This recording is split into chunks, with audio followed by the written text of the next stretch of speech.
Hey everybody, Spellman here to talk through my experience at the Grand Slam.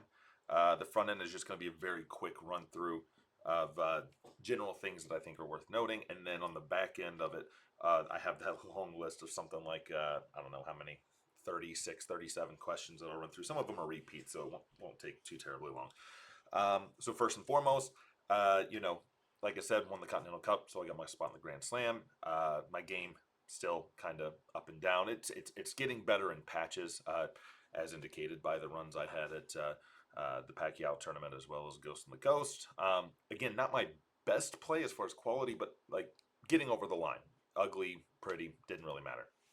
Uh, but it happened in such a short period of time that I don't know that I was really properly prepared for that event. On 2 days from now is when I go get tested in person for like the ADHD, autism, yada yada yada. So waiting the pending results of that, knowing that that wasn't going to happen until after the Grand Slam. Also making sure that I've been waiting for months and months for this stupid appointment, making sure that qualifying for the Grand Slam didn't make me have to cancel or move that and then have to wait more months. Fortunately, it didn't. It was kind of sandwiched right in between. But just a lot of the questions and things like that. It just made it a really iffy time for me. But the good thing was I was in the evening sessions on all 3 days, so I never had to worry about the jet lag or anything. I just never went to bed. I'd go to bed at like 6, 7 in the morning, wake up later in the afternoon, get my full 8 hours, whatever, get up and go to the venue. So I didn't have to even worry about that this time. Now, one of the things that I have kind of stopped doing, but I wish I hadn't for this particular event, is when you get to the venue before all the people come in. So I've done this at MSG and the World Championships and stuff. This is actually the first time I haven't done this, except for at the Continental Cup when we had it at the or not the Continental Cup, sorry, the Cross Border Challenge when we had it and at the Hit Core studio in Los Angeles. Every time I've always gone out there and throw. Fun fact, I can't remember what my first turn was on the World Championship stage 2 years ago, but my second turn was a 180. So that was a pretty good average, even if I only hit like a 3 on the first turn. But it's just, you kind of go get a feel for the layout and all that stuff. And for me, it's always just been the same. Like it's just a board on the wall. For some reason, aesthetically, the board has always seemed a bit low, and I do tend to struggle on boards that seem a little bit off to me, as I have always noted about the Virginia Beach Classics board. Like we know it's right, we've measured it 100 times, but there's just something about the aesthetics that just throws me off, and I sometimes really struggle there. I've also had one of my best matches there, but I don't know. But anyway, I didn't worry about going out. It's just a stage. It's just a board. It's fine. So go out there, do my walk on, get on the stage, whatever. I haven't even looked at the board yet. And once Humphreys got up there, I get to the board and it's like brown. Like the lighting's not very bright. It seemed more like you know back in the practice room. You have the bright white board, and then on stage it was kind of more this brownish dull. Like the lighting wasn't very good. The board seemed a little bit aesthetically low, but that wasn't like a Grand Slam thing. That's just always seemed something to me. I talked to John Part about it the second day walking in, saying like, is it just me? But like when I've played at MSG, when I played at Worlds, it just seems like the board always visually appears low, and it could just be like a optical illusion with the big wall and stuff like that. But he's like, yeah, sometimes the board seems low, sometimes it seems high. Whether it is or not, we don't know. But everybody's going to play on it, so whatever. But this one seemed, I guess it was the dim board, plus it would have been nice had I gone out there a little bit sooner. So that first match, um, I've been tweaking some little things over the last couple weeks, not just like right before, but last couple weeks, and it just seemed like my normal natural throw that just felt beautiful out of my hand was way off. Now, I also know that there's two parts to this. One, there's the mental side, like the visual stimulation, or I don't know the word I'm looking for, where I'm not, something just seems off to me. Clearly, it's not because we've seen how some of the other guys have played up there, but to me, it just seemed a little bit off. But then, you know, my throw was off. I didn't pick up on it. Well, I want to say I didn't pick up on it. I know that I was probably having my elbow either a little bit too high or I'm pulling back a little bit too far because I never feel my flight on my face, and multiple times in that match I'm pulling back and I'm feeling that flight make contact with I didn't really worry about it. I just kind of went through it. But as that match is going along and things are going all over the place, you start trying to adjust.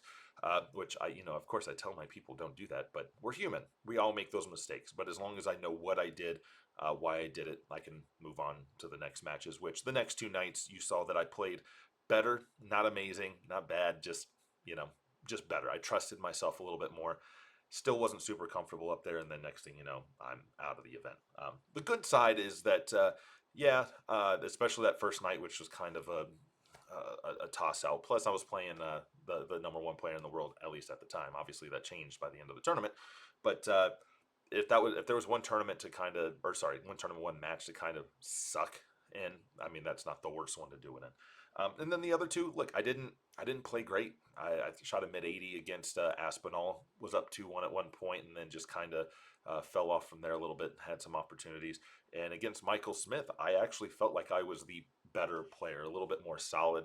I missed a dart at double 12 for a 101 finish. I had two sitting. Literally, the second one bent the wire down.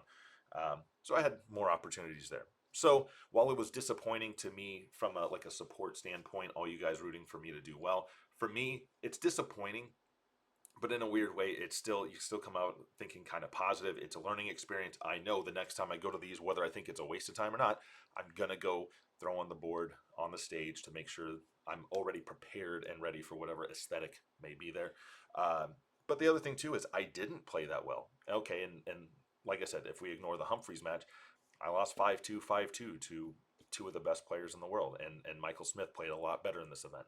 Um, so if I actually play to my ability, then that might help. And again, I don't drink and stuff. So when in a weird way, there's a couple things that kind of helped. It's the draw that I got. I love that draw. It's fun.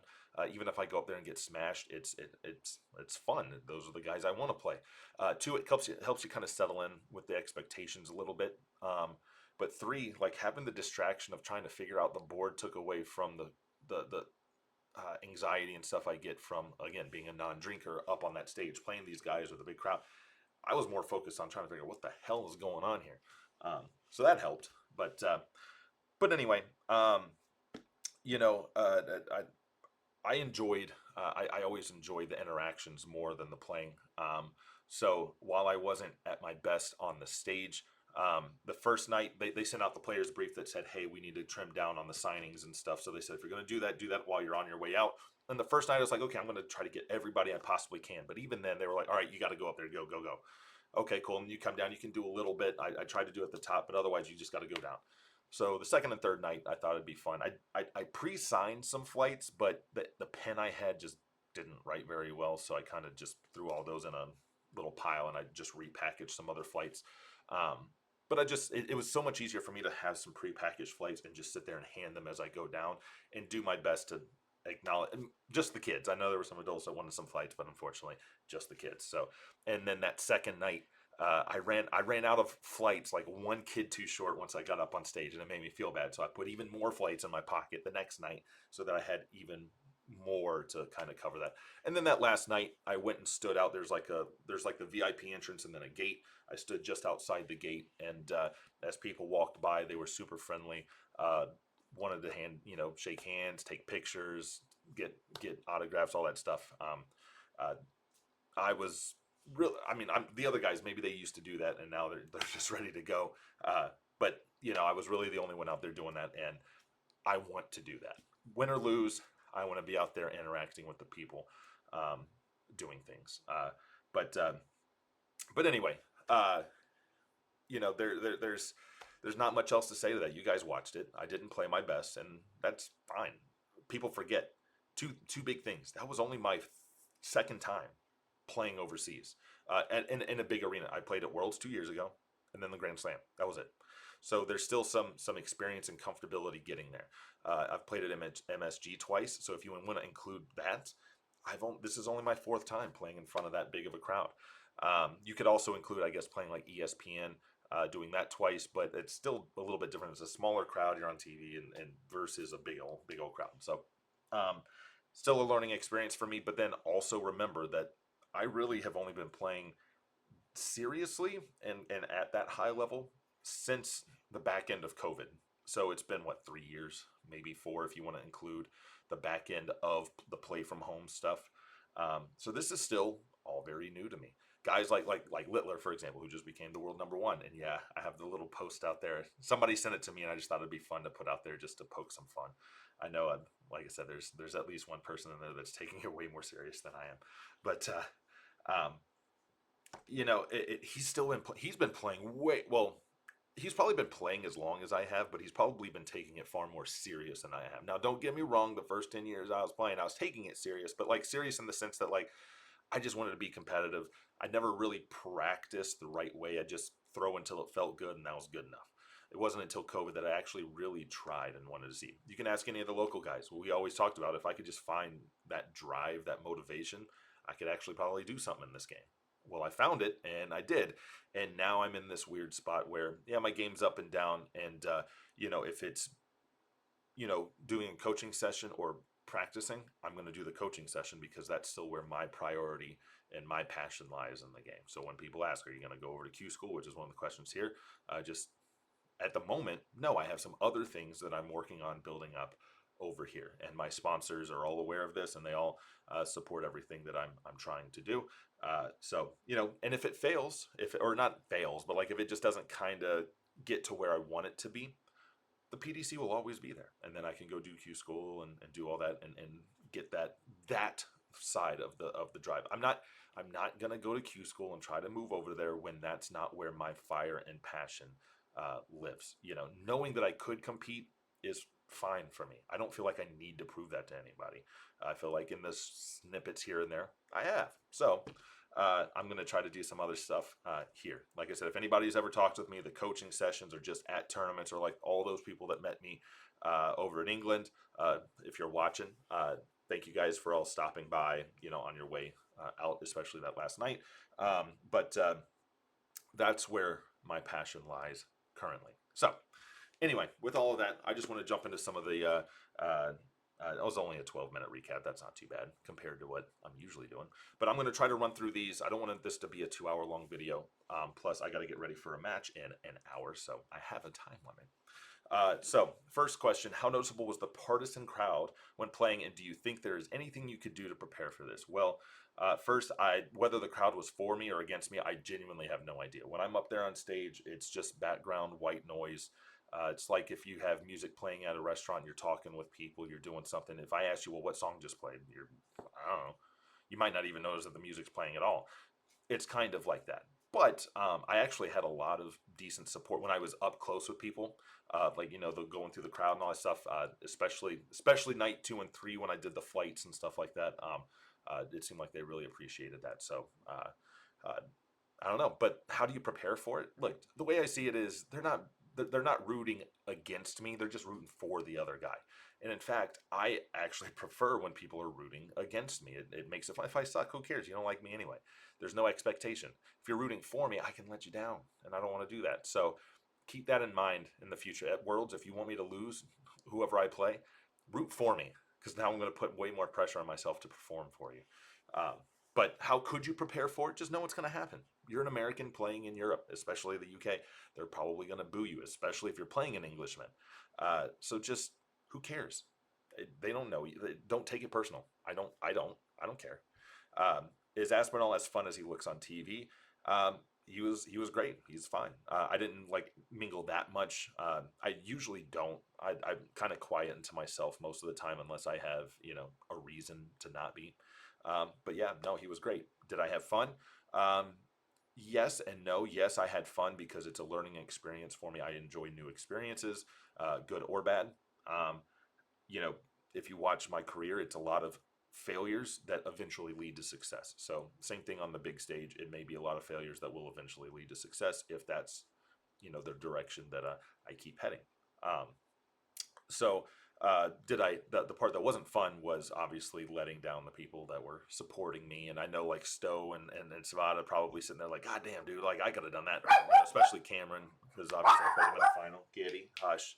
um, but anyway, so what do you think American Darts can do to get us more used to the big stage events? Well, we just have to be in more stage events. We have to have more of them, whether that's here or sending guys over there. I would rather them be here, but you can't really get that experience unless you're here. It's like whether you're progressing from, okay, I play at home, but I've never really played league before. Well, you can't get used to even just playing league pressure until you, well, do it. Who cares if you fail? You can't succeed unless you fail. Everybody, look, if there was 19 Luke Littlers and all of them were equally as good, it would take 19 years before each of them, won at least one world championship. They're all going to lose far more than they win. They're all going to finish 1-18. It's just, it is what it is. So go fail, go learn, whatever. Interested to know what your practice back in the U.S. is going to look like. Massive urge to change things or know what you always do works, but not in this tournament. Yeah, I'm not going to really change anything. I was trying to make changes that first night, trying to figure out that board, and I was terrible. And then the second two nights, I just kind of trusted myself, what I've been working on, and I played better. Did I play amazing? Did I win? No. But was I at least more competitive? Yes. So I'm not going to change anything. I'm going to stick. I put in many weeks, many months, and years worth of work. I know it works for me. So that's what I'm going to do. And if there are little changes that I'm trying to actively make, I'm just going to commit to those the same way that I always have. What are the reasons you feel that Americans aren't at the level of European players? Will we ever see an American number one? Well, I mean, look at somebody like John Part, won 3 world titles. So could we have a number one? Sure. I mean, is it going to be this year, next year? Probably not. Definitely not.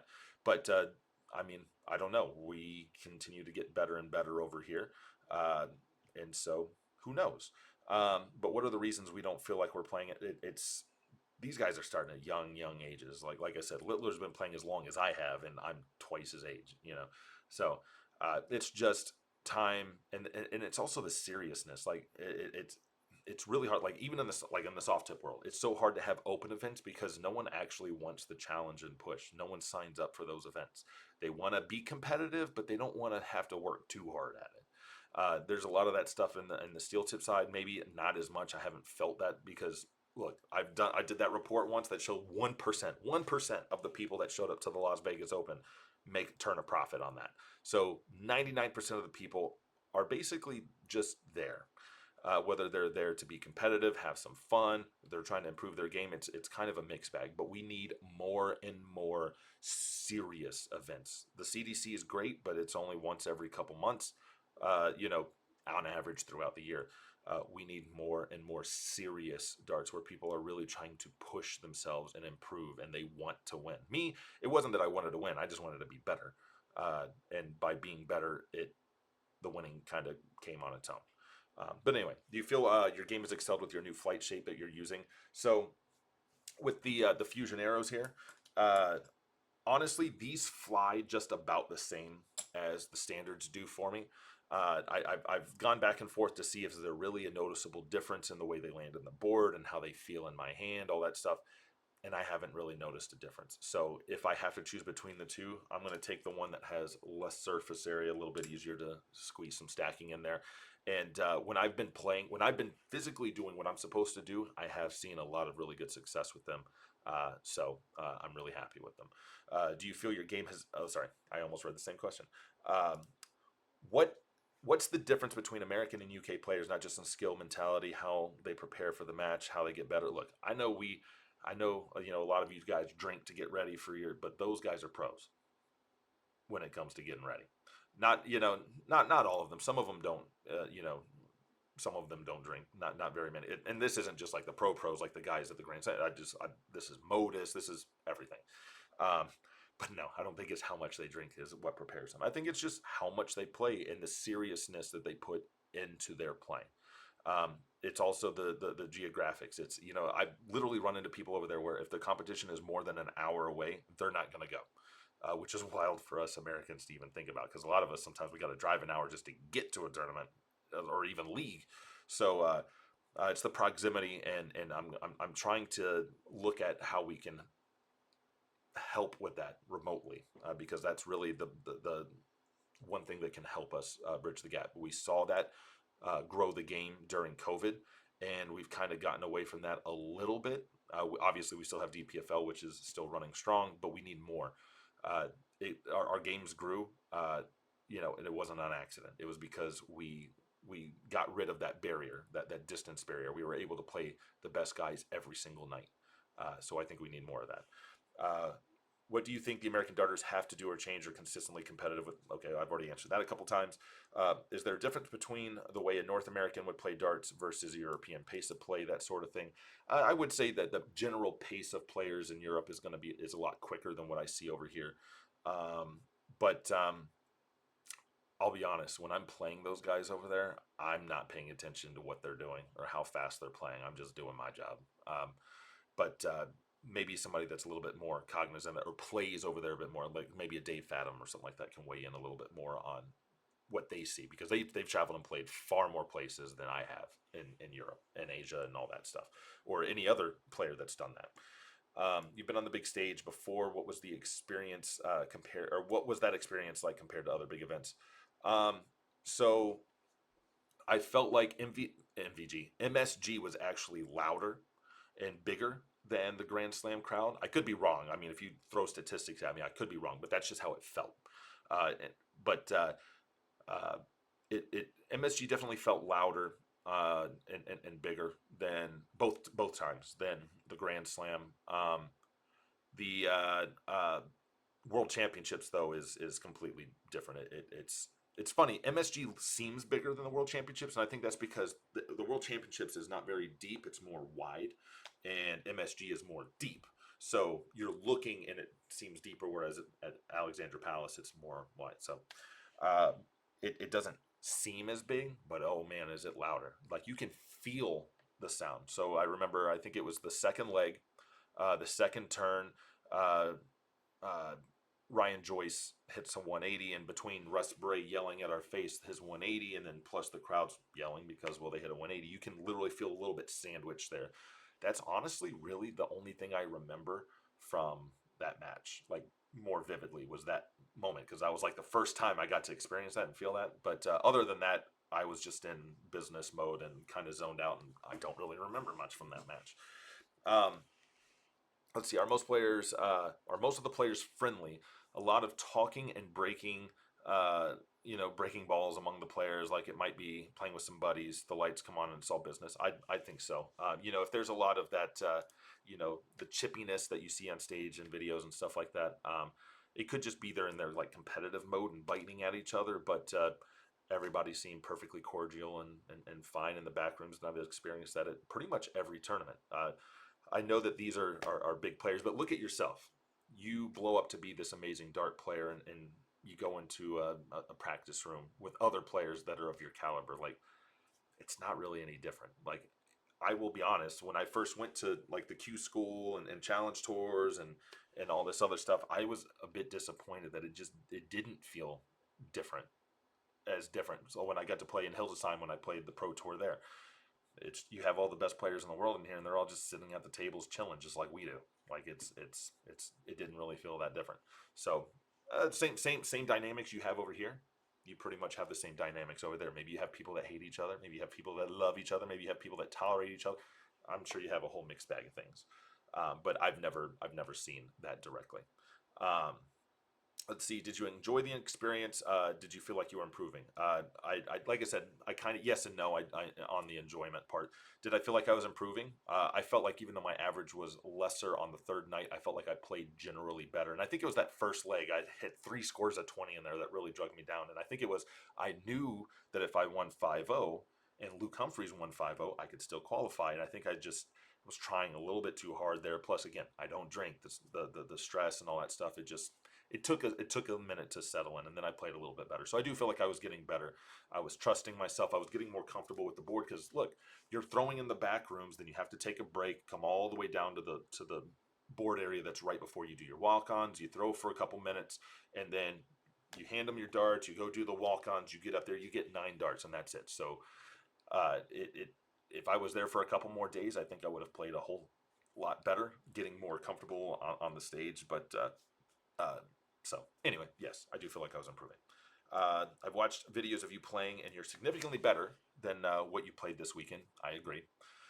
Do you think there were factors contributing to that, such as time change, environment of play, possible intimidation from the European players and new darts? Nah, new darts. I love my darts, and I've been playing with them for a year now, or close to a year. So not that time change. Like I said, I never went to bed. I just stayed on my normal sleep schedule. So that wasn't it.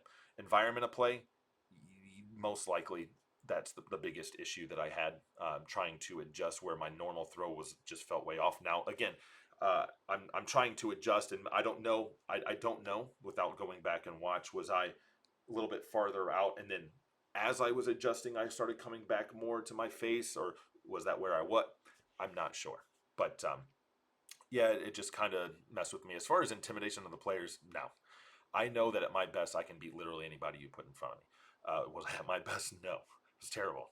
But uh, but no, actually, in an interesting way for me, it's like the better the player, the less I'm worried about it because he's the world number one, world number two, world number three. Like, of course he's going to play well. Like, what am I worried about? If he beats me, okay, he was supposed to. And if I play well, the only time you might feel some stress is like you're in a deciding leg or you're in a match winning leg, and you're like, oh my god, I might actually beat this, and you start thinking about it. But when I get to that point, I just don't worry about it because I know that I could be up 4-0 in a race to 5, but I don't see it as, oh, I need to win one more. I just see it as like, let's just win all 9 legs here. How about that? So I'm not too worried about the intimidation. If anything, the people I struggle against the most are not the people that are at my level or above. It's that people.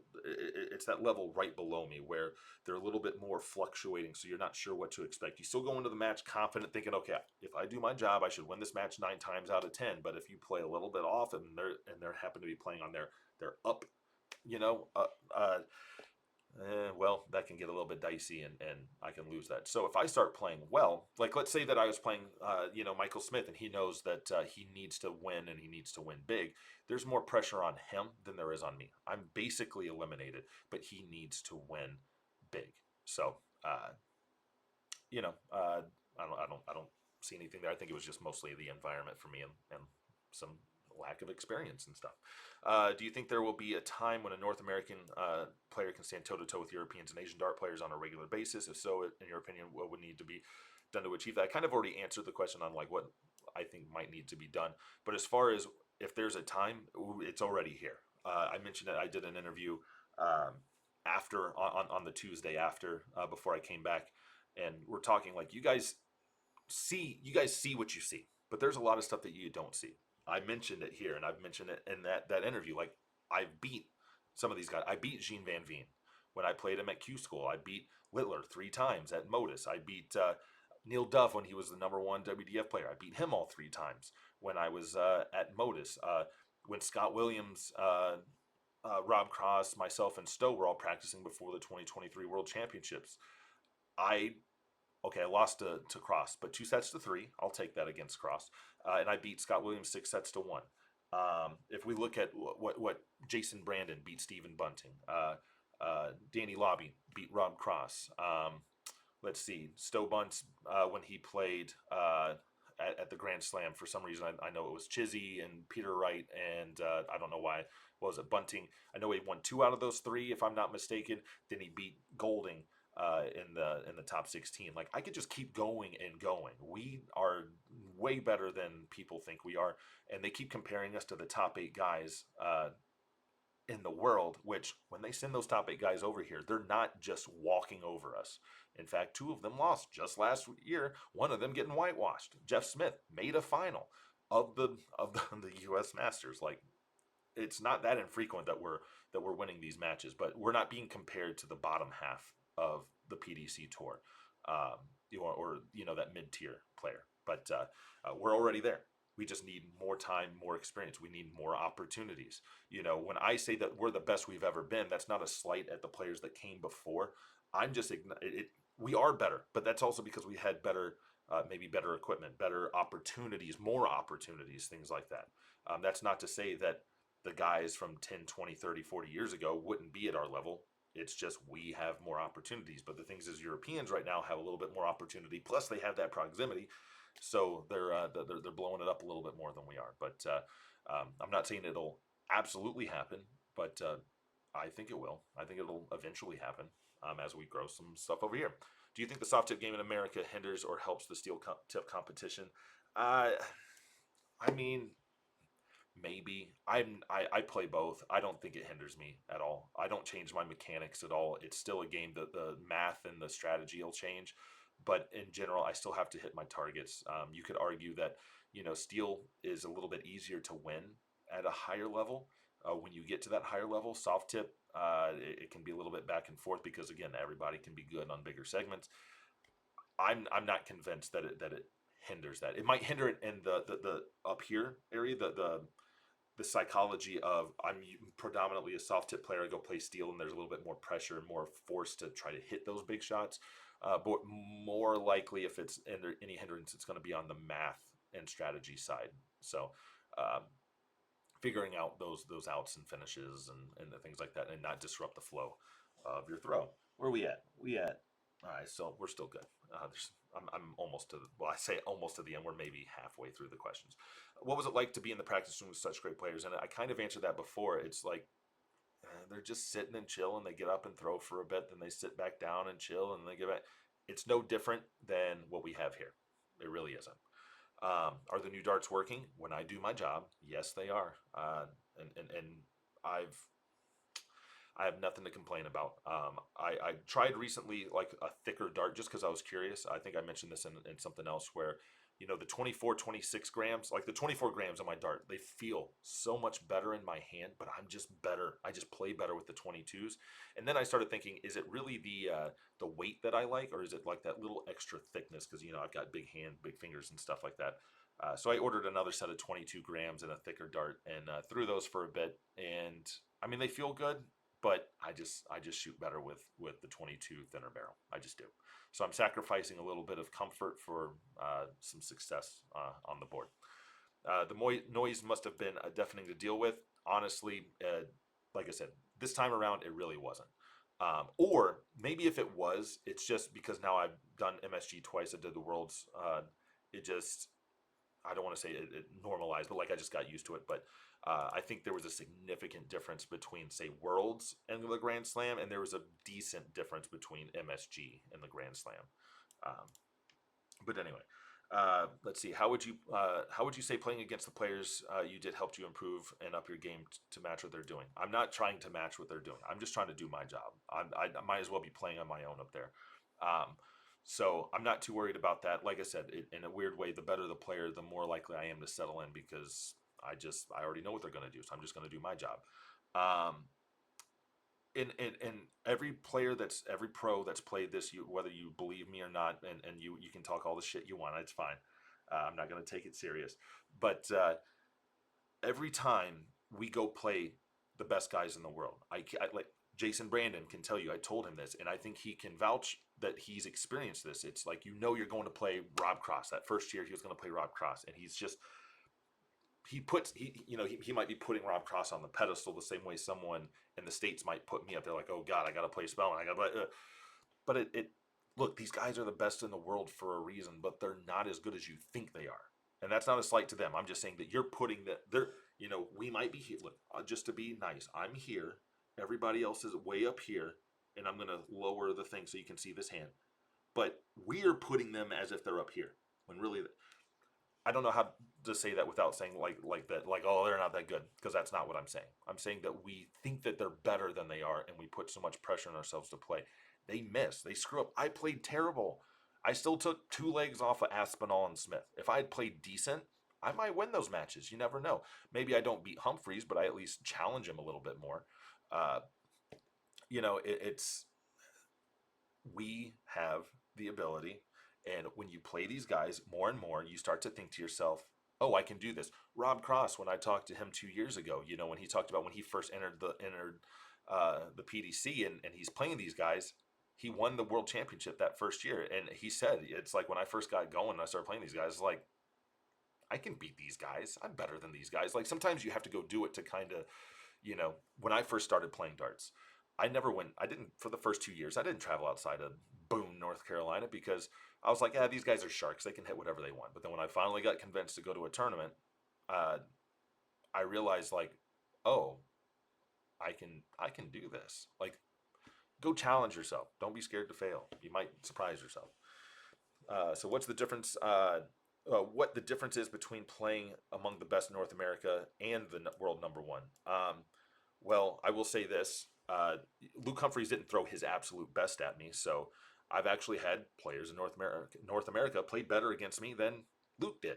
But like I said, it doesn't matter if a good player plays well. it doesn't matter. Um, it's a good player is a good player. You got to play well to win. So I'm just trying to play my best. So I'm not worried, you know, about whether they're one of ours or one of theirs. Do you feel extra pressure, less pressure? I mean, it depends on the situation. I think, like I said, because I was having some issues with the aesthetics and things like that, it took a little bit of less pressure off in a weird way. Like, I mean, I guess it adds, it balances out. It's like I had less like performance pressure, but more like what the hell is going on pressure. But that was more like internal pressure, like what me trying like pressure to figure out what is going on, versus like worried about like, oh God, I hope I don't suck or whatever. Um, but I mean, I've always got some kind of something going on. Like I said, that's why I'm getting tested for things in 2 days. But were the other guys in your group gentlemanly as I hope they would be? Yes, absolutely. Smith has always been a little bit more quiet. Humphreys a little bit more quiet, and then Aspinall, we actually chatted a little bit in one of the back rooms. Even Stephen Bunting, when I talked to him, it was mostly about Fortnite stuff. But yeah, not about the Grand Slam. But why do you think darts hasn't caught fire in the U.S.? Well, among the things that I already talked about, some of it too is just you know viewership. When I say viewership, I mean like the access to it, or like the it's not on ESPN, it's not on a major network, it's not but I think the initial scare of it, like you got to know math to understand it. Once you get it, it's not that difficult, but it's you just have to get people involved. You have to it's like little baby steps, but eventually if I don't know that, like, if I went and won the world championship, I don't know that that's really enough to like start a fire over here. To I look at other games like foosball or volleyball or whatever. How many people have won world championships, and is it suddenly on primetime TV with the NFL and all that stuff? Not really. Even look, everybody's got board games in their house. You got Yahtzee, you got Scrabble. Everybody's playing it. Maybe some people are really bad at it, don't completely understand the rules, but just because everybody has it, just like a lot of people have a dartboard in their house, doesn't necessarily mean they know how to play the rules. But just because it's everywhere doesn't mean that it's everywhere. I don't know how to better word that. So we just have to introduce it the right way, get people involved in the game, make them fall in love with it, the players or whatever, or the opportunities that it provides for themselves, their children, or whoever. Um, I don't know. I have some ideas for some things. Whether those will come to fruition over the next couple years, I don't know. But hopefully soon I can actually take a real stab at trying to help make that happen. But how do you compare the audience at Wolverhampton to the U.S. crowd, which is more intimidating, and how do you work out the pressure and jitters? I kind of already answered this one. Wolverhampton didn't seem quite as loud as the U.S. crowd. Which is more intimidating for me, probably the U.S. crowd, because I know them and I want to perform for them. When I'm over in Europe, most of these people don't even know me. They see me throw a 77 average, as someone pointed out in my recent post, against Luke Humphreys. Like, they don't know me. Who cares? I'm just some like whatever guy. I wasn't even a disappointment to them. Like that was the frustrating part. I didn't even get hate mail because no one expected me to play well and win. Now, I know my ability, and I think if they knew more about me, they would have considered me a disappointment. But you can't be a disappointment if people don't expect things of you. So, but anyway, it's more intimidating to play in front of the home crowd trying to do big things. And how do you work out the pressure and jitters? I try to zone out. I try not to worry about it. I try not to think about it. Sometimes I'm successful, sometimes I'm not. And then the other thing too is, while I try not to worry about it, is I just accept that it's part of the game. Especially as someone that doesn't drink, and I don't have that crutch that a lot of other players have. I just have to hope for the best. And then what sucks for me is that I have it at an elevated level compared to everybody else.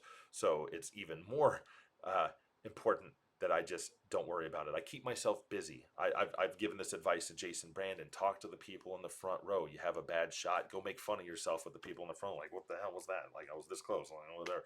Or, whatever. I know on one of the shots, I had a shot at a 156. I hit the first dart, triple 20. The next one, I missed by like this much into the five. Tried to place that dart. Don't do that. But when I got back, I told the crowd, I was like, "Ooh, I was this close." One, making fun of myself for how bad I missed. You just not taking it. If you don't take it as serious, you won't be as stressed out. Just, it's okay to lose. It's okay. You're gonna lose more than you win. It's fine, unless your name's Littler. Are you going to Q school? No. Like I said, my passion, that's not where my passion lies right now to go do that stuff. It doesn't make sense for me to uproot my family, sell everything, move over there when that's just not where my heart, resides. Um, I bet you got on very well with the other players. Who's your favorite player to watch? Um, I don't really have a favorite player. I tend to watch North Americans in general. Kind of like it's kind of like some sports, like the NBA. The Sacramento Kings were my favorite team way back. Peja Stojakovic was my guy, number 16. 16 is still my favorite number because of him. So I kind of still follow the Kings, but in general, I just follow players or I follow just generally good play. The Packers, I follow them. Otherwise, I don't really give a damn about the other teams. Baseball, I'm a Braves fan. I haven't followed baseball in a couple years. I just haven't had the time. Same thing. Like I forgot yesterday was Sunday, so I didn't watch the football games or check in on them because it's just not in the forefront of my NBA is what I watch right now. But so similar to that though, I watch general players. So North Americans primarily, and if it's a good matchup or like the World Championship final, I'm going to watch it. Not necessarily because of the players that are in it, but because it's the World Championship final. First time I got maybe 10 more questions, and we're at 41 minutes, so we might get right at an hour. First time playing at Wolves, how was it like, and what was the feeling different at the Palace? I've already answered that one. Who's the nicest opponent you have played against, and who takes the time to say hello in general? I'm going to give I answered this in one of the threads. I'm going to give the same answer here. Who's the nicest opponent? I mean, I can tell you who like the nice guys in darts are. Um, like Jason Brandon's always Jim Long, the guys from over here. I don't know enough about the guys from overseas, but if I need to give an answer for somebody overseas, as much hate as he sometimes gets online, which I mean, I don't get it, but Dimitri Vandenberg, when he came over that first year that I played at MSG, I walked up, he immediately was excited. He knew who I was talking to me, and he was doing that with a lot of the people that were in line. Just very outgoing and friendly. I'd made the mistake of taking my flights off that first night at MSG and threw them into the crowd, and then I went to replace them, and I realized, oh my god, I completely forgot to pack my extra supplies. So he heard me, or sorry, he overheard me also talking about Maddox Williams, inviting him and how he got to come up on stage and play and all that stuff. So Dimitri gave me flights to give to him, and I actually had to tell, Maddox, I was like, would you be mad at me if I use these flights to play tonight and then I'll give them to you? But I was able to, I think it was Joey Linaw got me some flights, so I appreciate that. But anyway, Dimitri, I didn't ask him for anything. He just heard me talking about Maddox and gave me some flights to give to him. So Dimitri's my answer there. How come we don't see more North Americans players? Because in all the TV series that we see, there's always dartboards. I kind of answered that. It's like, yeah, there's dartboards. But like I said, it's like the board games. Everybody has them, but it's not like anybody's taking them super serious and trying to do anything. It's just something to throw at, basically. But refer to my previous answer. What sports do you follow, and what teams are you a big fan of? I don't watch. I know you're saying what do I follow, but I don't really follow like hockey and all that stuff. Football, I'm a Packers fan. I lived in Wisconsin in third grade. Around the time I started liking football, I'm a Packers fan. I lived in Georgia around the time I started liking baseball. So Chipper Jones and the Braves, they were my team. I didn't really have a team when I started liking basketball. At first, I liked the Toronto Raptors for like a week because they had a dinosaur in their logo. Um, I don't know. I say a week. I don't really know how long I was a fan of them. But when I really started watching basketball around the year 2000, I hated the Lakers for some reason.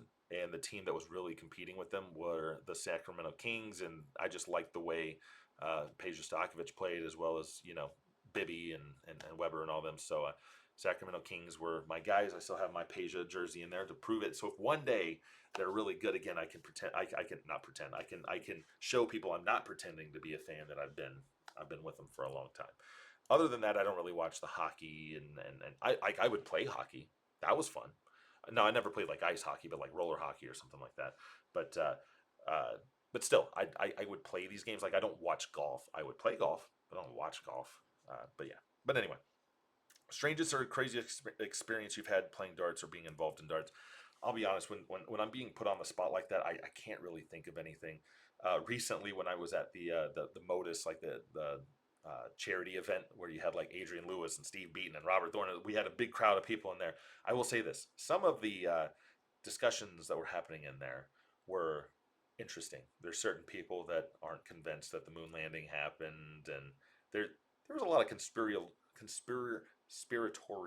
things in there that were interesting. I won't say who or exactly what, but it wasn't anything like crazy or bad or anything. It was just interesting to it was just different, interesting. But I know I say it's strangest. Maybe some of the local Raleigh people remember. I remember we had a double shot. You get one dart, you hit it, okay, you get the pot. Otherwise, if you miss, it goes on to the next person, and the next person. And I swear, I never got drawn.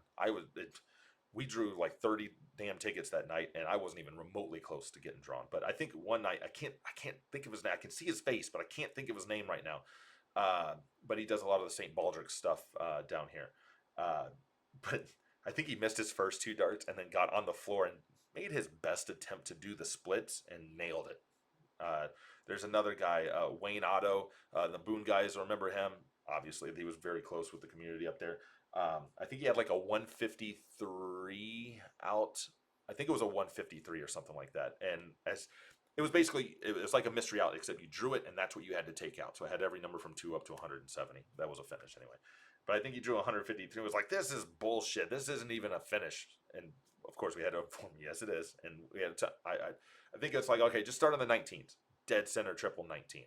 And we're like, okay, you got 89 left, or eight, sorry, 86 left, triple 18. Dead center triple 18. And we're like, oh my God, because no offense to Wayne, he was probably like the worst player in Boone that I'd ever seen. But we're like all three, like, oh my God, he might actually hit this. And then we're all staring at the double 16. I swear to God, he hits like a 12 on the opposite end of the board. He was so hilarious. But anyway, I'm sure if things would kind of start flooding in, but I'll just go with those for now.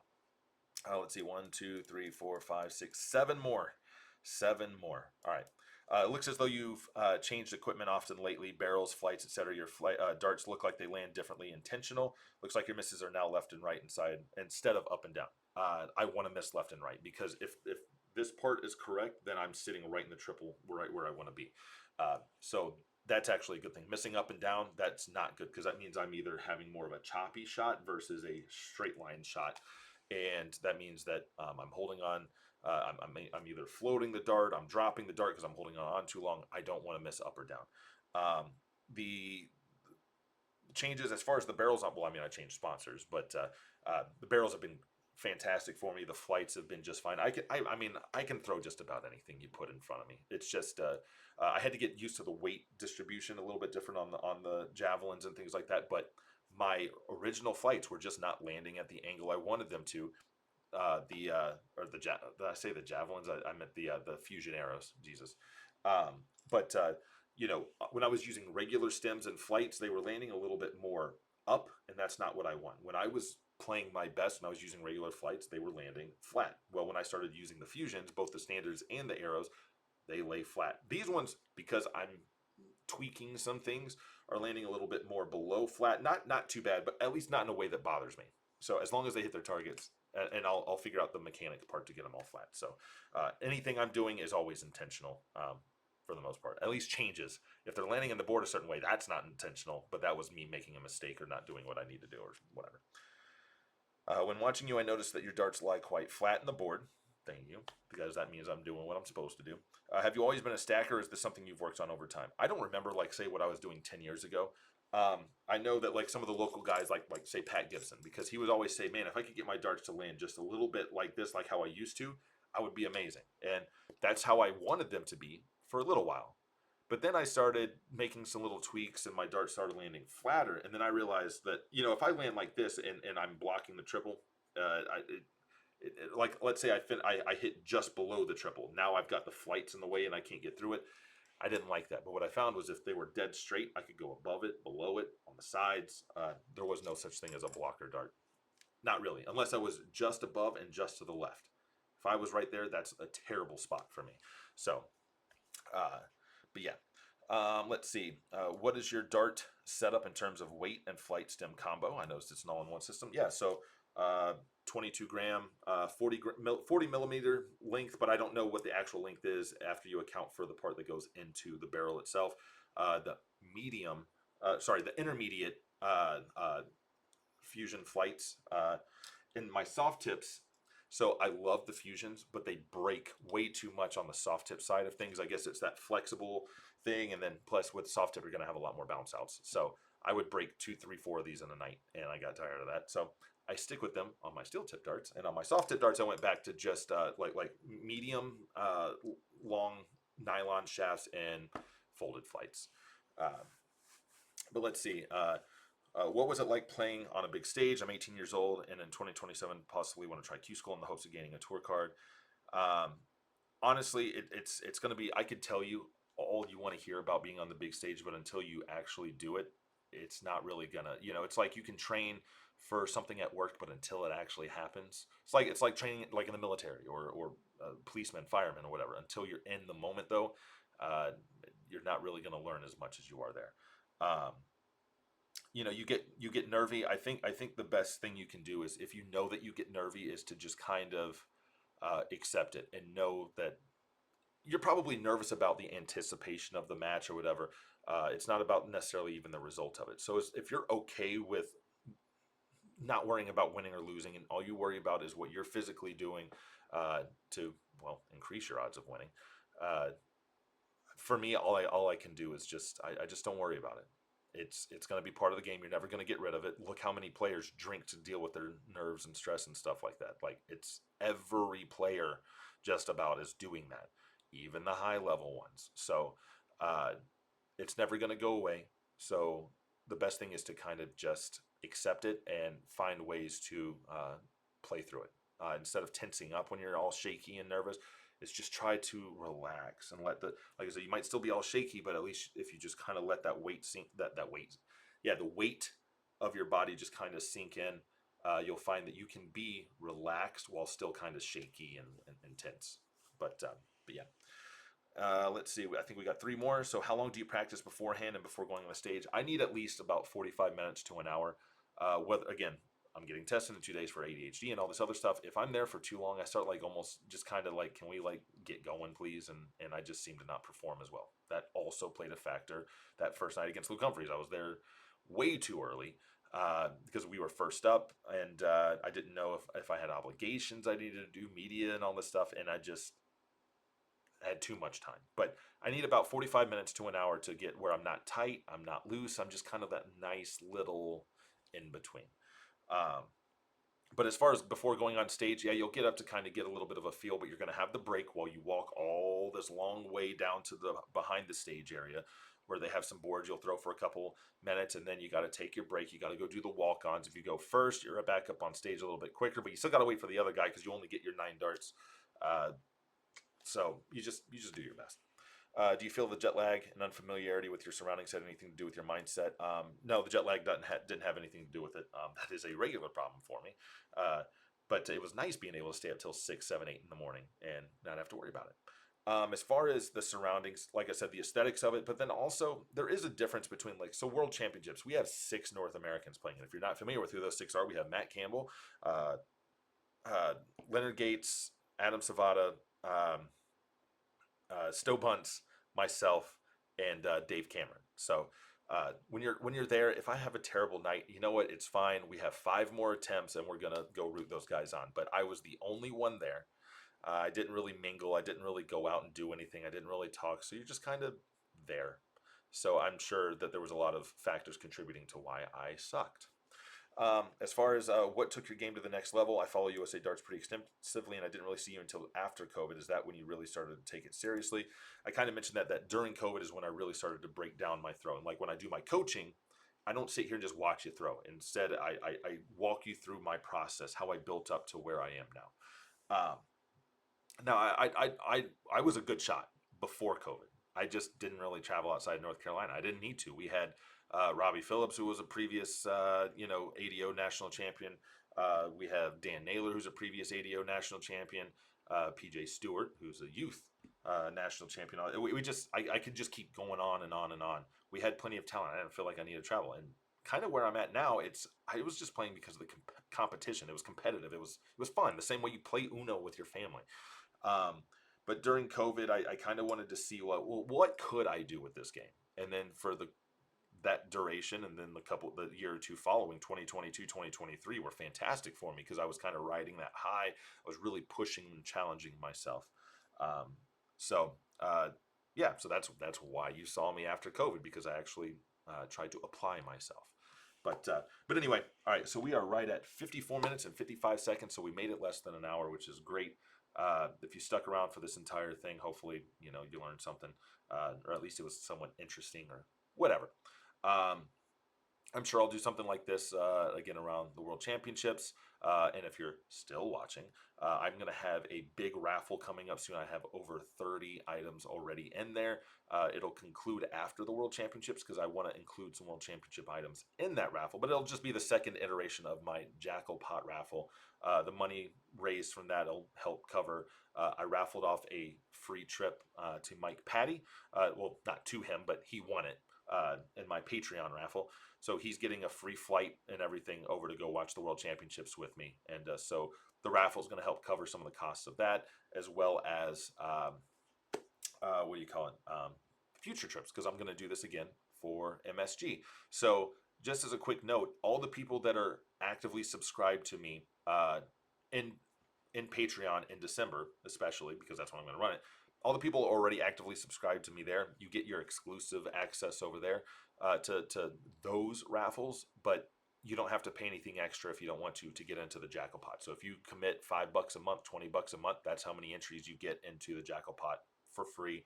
So you might as well, if you're going to spend $20 on the raffle, you might as well join me on Patreon, because then you get access to the other raffle, and you might get exclusive access to things like helping me design a brand new jersey that I may or may not have for next year or upcoming events, things like that.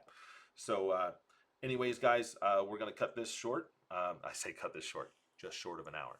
I genuinely appreciate everything that's all the messages. It's been overwhelmingly positive. I know that I know that I let a lot of people down, but you guys didn't make it seem that way. Both the people here at home as well as the people over there, I really enjoyed my time, and the majority of that enjoyment came from interacting with the people before and after. And I'm not just saying that. If there's anybody watching this that was there that night, you can tell that the time I took to do that was I just had a fantastic time giving back to all of you. So have a good one, and I'll see you soon, very soon, with more of the utilizing the bull. What I'm going to do is I'm going to re-upload the ones I've already done, because I want to do it an everyday thing. It's just too hard for you to follow when I'm posting things if I'm only doing it every couple days. So I'm going to film the entire series and then re-upload them and do them every single day coming soon. So keep an eye out for that. Otherwise, I will see you guys later.